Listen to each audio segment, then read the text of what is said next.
परवा मी म्हणाले तसं, की इथं समरमध्ये मुलांसाठी खूप ॲक्टिव्हिटीज असतात आणि आम्ही शक्यतो त्या मिस करत नाही. तर आज असंच एक फिशिंगचं वर्कशॉप होतं एका पार्कमध्ये आणि त्यासाठी आम्ही आलोय. बिल्वला फिशिंग आवडतं आणि तो नेहमी म्हणत असतो, की मला फिशिंग शिकायचंय. केलं कधीच नाहीये, पण त्याला आवडतं.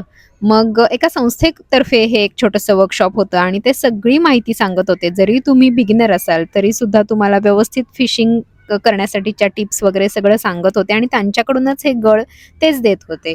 पाण्यात मासे बरेच दिसत होते, पण गळाला एकही लागत नव्हता. मग आमच्या शेजारी एक माणूस होता, तो म्हणाला, "त्याला आपण एक बेट लावूया. त्याच्या माशांसाठी आपण गांडूळ लावूया." आणि त्यानं ते गांडूळ अ, आम्हाला लावून दिलं हुकला. मग बिल्वा आणि बाबांनी चांगले 3 मासे पकडले. इथं फिशिंग हा एक खेळ आहे. माणसं मासे पकडतात आणि पुन्हा पकडलेला मासा पाण्यात सोडून देतात. फिशिंगसाठी खरं तर लायसन्स पण लागतं, पण हे शिकाऊ लोकांसाठीचं वर्कशॉप असल्यामुळं आज त्यांनी ती अट शिथिल केलेली होती.